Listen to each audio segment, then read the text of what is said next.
இப்போது புதிய அறிமுகம் ஆச்சி ஹோட்டல் சாம்பார் 50 கிராம் ரூபாய் 20 மட்டுமே. சங்க காலத்தில் இருந்து இந்த தீப திருவிழா என்று நடந்து வருவது வழக்கத்தில் இருக்கின்ற ஒன்று. இந்த ஆண்டு இந்த தீப திருவிழா 40 லட்சத்துக்கும் மேற்பட்ட மக்கள் கூடுவார்கள் என்று எதிர்பார்ப்பு இருக்கின்றது.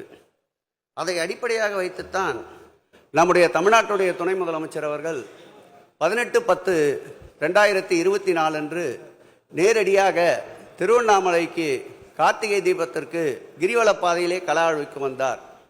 அதன் பிறகு தொடர்ந்து 6 கூட்டங்கள் அந்த மாவட்டத்துடைய அமைச்சர் அண்ணன் ஏவா வேலு அவர் தலைமையில் நான் பங்கேற்ற 2 கூட்டங்கள், தலைமை செயலாளர் தலைமையிலே நடந்த கூட்டங்கள், அதைத் தொடர்ந்து அந்த மாவட்டத்துடைய ஆட்சித்தலைவர் கண்காணிப்பாளர் அவர்கள் தலைமையில் நடந்த கூட்டங்களுக்கு தொடர்ந்து சமீபத்தில் ஏற்பட்ட பெருமழையின் வெள்ளத்தின் காரணமாக நிலச்சரிவு ஏற்பட்டதை அனைவரும் அறிந்தது.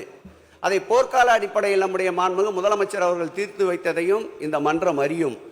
இன்றைக்கு இந்த தீபத் திருவிழா என்பது மலையின் உச்சியின் மீது ஏற்றப்படுகின்ற கொப்பரை தீபம் என்பது ஒரு இன்றியமையாத ஒன்று.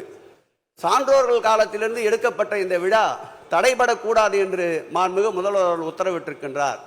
அந்த உத்தரவுக்கேற்ப ஜுவாலஜி கமிட்டி சரவண பெருமாள் ராஜா அவர்கள் தலைமையிலே ஒரு குழு அமைக்கப்பட்டு 8 பேர் கொண்ட குழு 7, 8, 9 ஆகிய 3 நாட்கள் ஆய்வு செய்திருக்கின்றது.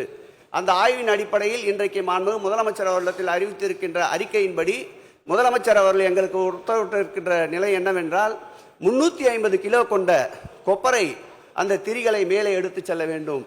40 டன் கொண்ட சுமார் 450 கிலோ நெய்யும் மேலே எடுத்துக்கொள்ள செல்லப்பட வேண்டும். ஆகவே 2ற்கு சேர்த்தார் போல் எவ்வளவு மனித சக்தி அதற்கு பயன்படுத்த வேண்டுமோ அவ்வளவு மனித சக்திகளை பயன்படுத்தி எந்த விதமான ஒரு சிறு உயிரிழப்பும் இல்லாமல் எந்த விதமான சிறு அசம்பாவிதம் ஏற்படாமல் இந்த தீப திருவிழாவை வெற்றிகரமாக நடத்த வேண்டும் என்று முதலமைச்சர் உத்தரவிட்டிருக்கின்றார். ஆகவே சூழ்நிலைக்கு ஏற்றார் போல் மனித சக்திகளை பயன்படுத்தி இந்த கார்த்திகை தீபம் சான்றோர்களால் துவக்கப்பட்ட இந்த தீபம் இந்த ஆண்டும் எரியாத திருக்கோயில்களுக்கு விளக்கேற்றுகின்ற இந்த முதல்வர் இந்த தீப திருவிழாவிலும் மலையின் உச்சியின் மீது தீபம் எரியும் என்பதை பேரவைத் தலைவர் வாயிலாக பேரவை துணைத் தலைவருக்கு தெரிவித்துக் கொள்கிறேன்.